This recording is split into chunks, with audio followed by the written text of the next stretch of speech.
Today's miracle has got everything combined, from an afterlife revelation to a divine appearance, as well as an ongoing miracle. So this was spoken in a Greek Orthodox monastery, and when it was sent to me, I have done the translation for you all, but as a voiceover. I also have some amazing news. We have picked up another 2 feeding programs. So in total, we have 21 now, feeding almost 2,000 orphans. So please continue to help us, because it just means every month we will need close to $22,500. I'll put the link below in the description, and may your reward be eternal. A young man came one Sunday afternoon alone to a monastery that I would also attend. However, it was closed at that time.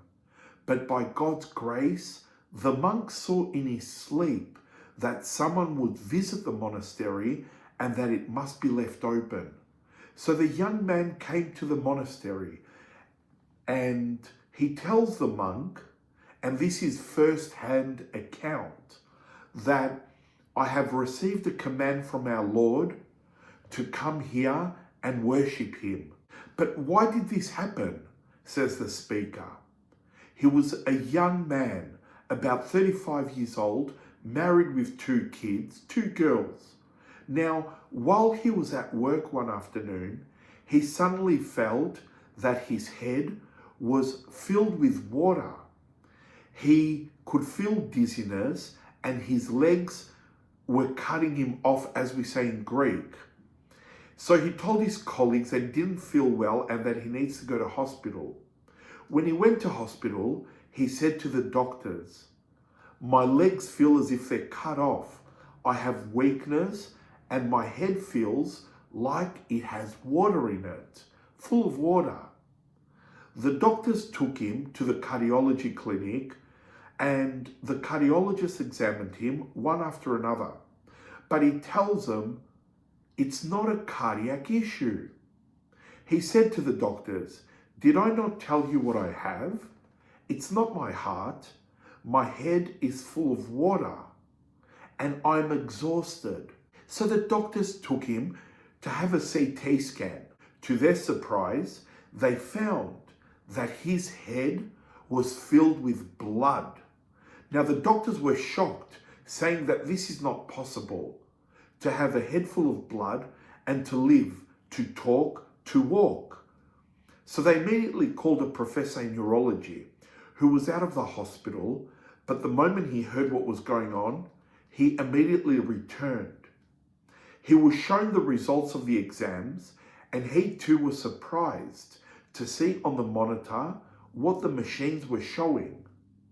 So the professor approaches the patient and says, "What's your name? Where do you come from? What do you do for a living? How old are you? Are you married?" So the young man answered all these questions. The doctor then says, "Can you stand up? Do you have strength?" He replies, "Yes, I do." Now, this could not be the case. The doctor says it can't be happening. That is, his head being full of blood and talking and conversing like normal. And this professor was a great professor.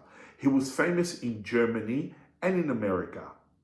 The professor neurologist is now deceased. Upon seeing this, the professor says, "Prepare an operation urgently. I will operate on him. I know what it is. I know what I'm dealing with, and I will operate." Since the man is talking, and you all see what all of us are seeing at the moment, what am I supposed to do? I have to operate. So what this professor's done, he communicated with a German clinic and also the clinic in America with his other colleagues. He described to those professors what was going on and what he was actually witnessing in front of him. And what they asked in both Germany and America is if they could show the surgery online, because they wanted to be part of it. And that's what was done. The whole surgery was recorded. Now, during the surgery, the patient, this young man, he has described later on that after he had been drugged, they cut off his skull and they opened his head completely, and a white cloud came. And at that time, it takes him and it puts him on the cloud. And that's how he could see all this. It brings him up about a quarter. Each stage of the sky, as he went up, was brighter and brighter and brighter. And this is very good for those that say that once we die, everything ends there. This is really good, this how the story goes on. So first, he met up with his grandfather, who had his name. He had never met his grandfather in life. The grandfather says, "Well, well, well, my son," he said to him, and his name. "You bear my name, my son. I am your grandfather. Don't be afraid, my child, because the doctor who is operating on you downstairs is very well known to me and very nice. Later, if you want to tell the doctor something, tell him that I was the one teaching him to ride a bike when he was a little kid. I used to give him chocolates when he was a little child."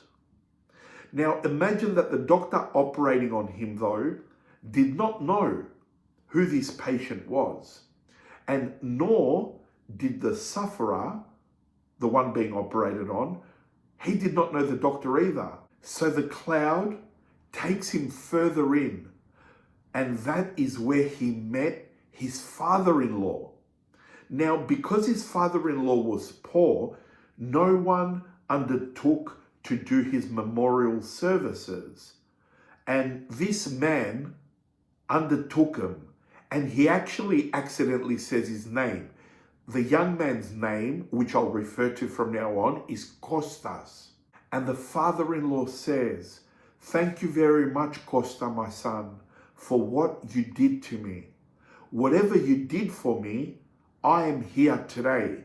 And that also shows us the benefit that memorial services have for someone's soul. And for anyone interested, I made a video, this one here, about the 3 things that can pull a soul out of hell. And I'll put it below in the description as well. So the cloud takes him further, and that is when he saw our Lord Jesus Christ. He was most glorious, in glory, very glorious. He embraced the young man, and he says he felt the Lord touch his head. And Jesus said, "Don't be afraid, you'll be healed, but you'll return back down again." But Costa says, "I like it here, leave me here." Jesus replied, "No, you're going down." And as Jesus signaled with his hand, and because he liked it so much up there, I can only imagine the love he would have felt near our Lord. His grandfather approached him and said, "My child, you must obey and go back down." So Costa says that the cloud comes again and takes him away. Now, before approaching back on earth, he did a turn over the monastery that he initially said that he went to. And he says, "This is where you will go to worship me." And that is when he first went there, and he told both the spiritual director, if I can use that word, and the abbot, that his family in general, they were not church people. So the young man is taken back from the cloud into the clinic where he'd been operated on, and it kept him about 2 meters in the air above the doctors. He could hear what the doctors were saying to each other, the whole cardiology team. Now, all that time that he had gone up, his heart had stopped. For half an hour, his heart had stopped completely, and the doctors were saying to the professor operating, "But doctor, why do you insist on the operation? The man is dead." And the professor replies, "But don't you see? I cleaned his head, I cleaned the blood, and don't you see his brain? His cells, they are still alive." So after he cleaned as much of the blood from the brain, the professor then connected the artery, the main artery that was cut off. When the doctor connected it, automatically came the blood flow. At that time, the professor said, "Here there is God." Those were his exact words, as they were recorded on the online surgery as well, the one that he had with the American and the German colleagues that were partaking. The professor goes on to say, "You're all saying it can't be happening, but after connecting the artery, the central artery of the brain, and blood automatically started to flow again." The young man Costa that was being operated heard all of this conversation, and afterwards he told them what they were saying. The surgeon goes on to say, "You see, that is why I had to continue the surgery, because I have a responsibility to open his head, but I have the responsibility to close it. And someone else had their reasons for the rest." And of course, he's referring to God. So Costa says that after he saw them closing his skull, at that moment, he went back into his body. And the doctor and the surgeon said that he will survive, but he will be completely disabled, meaning he will be bedridden. He was 90 days after that in ICU, intensive care, and he had his eyes closed. And that's because they had a lot of blood in them and they were damaged. The doctors had covered his eyes with cotton wool. But even though he was inside the ICU, Costa was able to see and say goodbye to the doctor, or say hello to the doctor when he was coming in for an examination. At another time, his mother entered the room. Now, in the room next to his bed were 2 chairs. And he says to his mother, "Please, mother, don't sit on that chair, because our Panagia, our Holy Theotokos, is sitting there. So please sit on the next one." So next to him was the Virgin Mary, our Panagia, and she kept comforting him that everything was going to be okay and not to be afraid. So eventually, he went from ICU, he went to a ward. There, they put him next to another 2 patients, and they saw that his eyes were closed. But yet, it made them curious to the other patients, how could he see?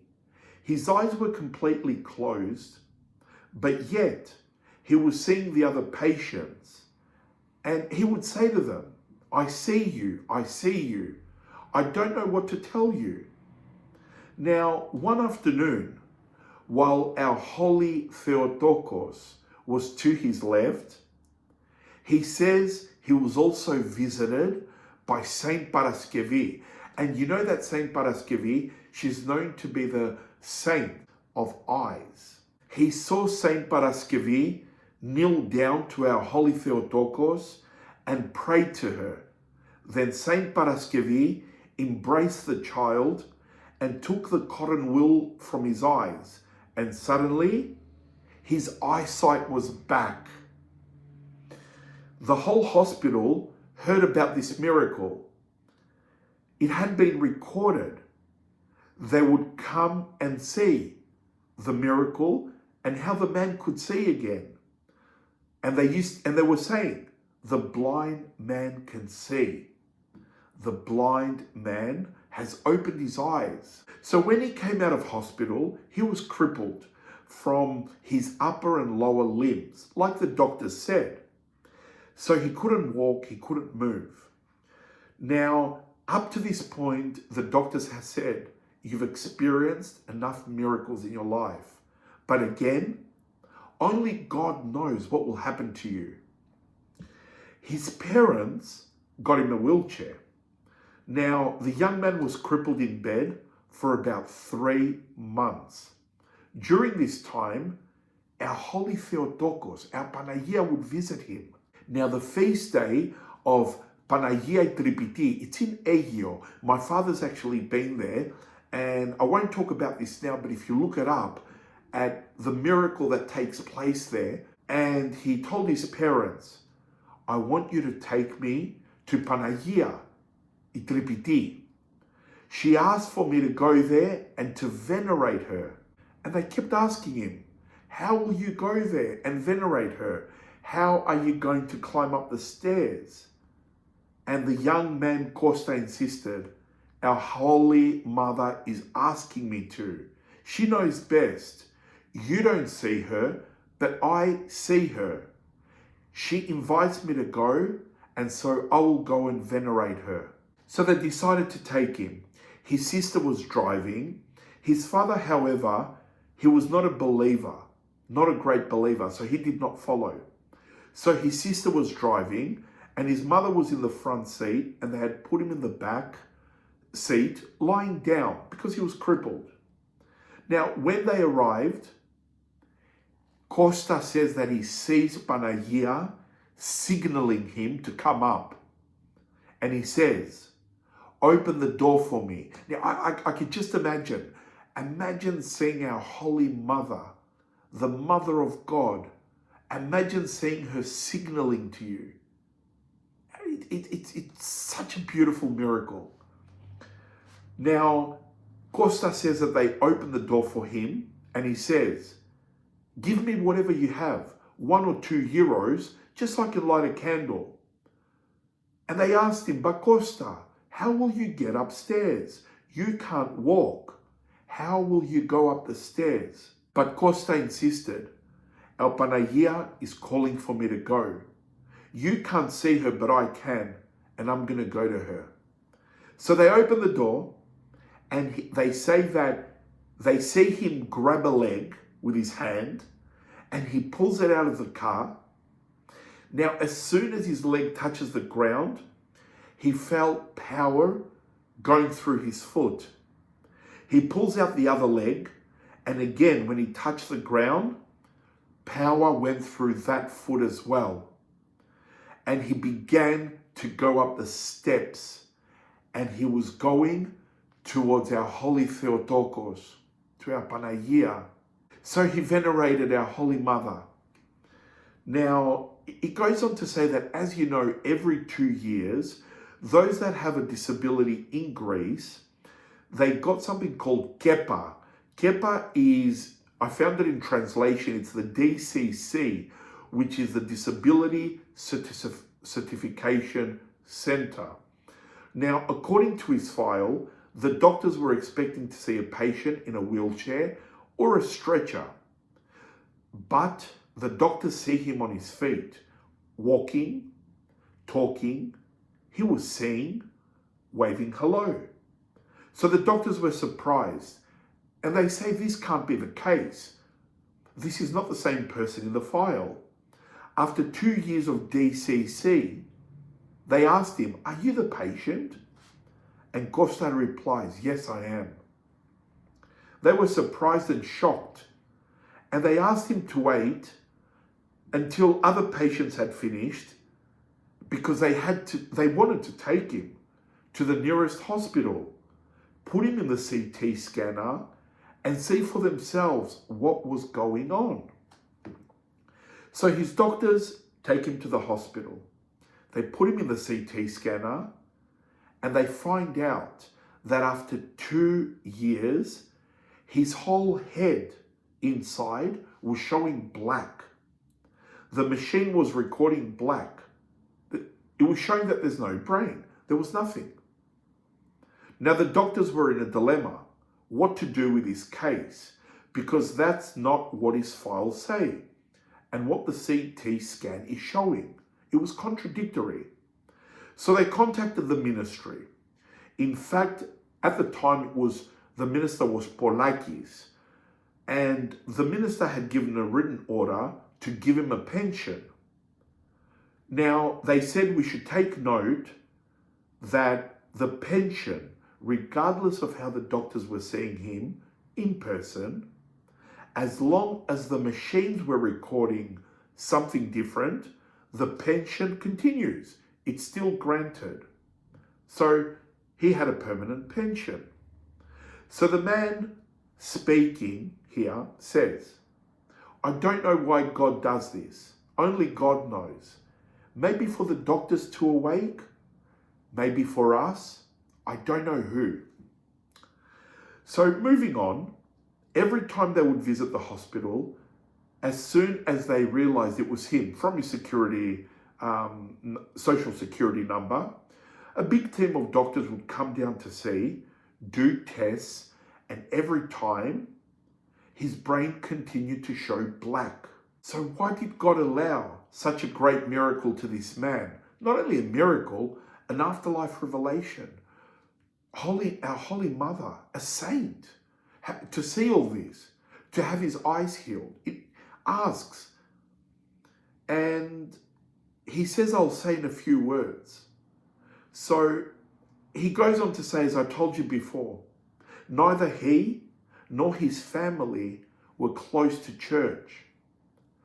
Now what happened is, he met a rich girl, a very rich girl, and she's still alive. And he said he can't mention names. Now, the young man said that he showed me who she is. Her uncle is a billionaire in Greece and is a very well-known person. So they wanted him to be their son-in-law. He was an attractive young man. They loved him. She wanted him. However, he didn't feel the same way. He didn't love her. So what does he do? This man that was not a man that used to go to church regularly, however, he's turned to God and he's asked God and he said, show me, my Lord, my wife. Now that's complete trust in God. Soon after he's met a poor girl. Now this poor woman, as a result, his family have disowned him. They tell him, you want to go for the poor girl? That's fine. You go and live with a poor girl. And then this poor girl also gets pregnant. Now, the rich girl and her uncle, who had a lot of money, have approached him and said, we have an offer. We will solve the problem, my child. Here, we will give you riches, villas, yachts, luxury cars, and you want to end up with this poor girl? Costa turned around and said to them, yes, and not only that, but she's pregnant with my child, and I will make her my wife. However, the uncle of the rich girl, he goes on and says to Costa, okay, I promise you, I will give that poor girl 100 million euros. She will be fine in her life. She'll never have to work, nothing. Take my niece who loves you and wants you. But Costa insisted, no, said the young man, for money, I will not abandon my child. So this situation was known to the hieromonacho, to the hiero monk at that monastery that he went to. Now, he had been in Mount Athos for 17 years, and he says, I have said so many prayers, and I and others have not managed to contact even one saint. And he asked him, how did you even come into communication with God? He was curious. The abbot himself described this to us. "Forgive me," he says. "I asked him to even do a confession," says the abbot, "to see how all this was possible. And the reason was this: he left billions for his child.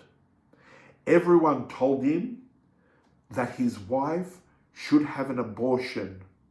But this young man not only chose her, but chose his wife. He did not have an abortion. He said, 'I'm not going to do it. I'll keep my child. I'll keep my family.' And because he did not stop a life from coming into this world, he was rewarded. He was rewarded. And that is why, for anyone that may have done an abortion, there's no judgment here. We're not here to judge. We're here to help each other.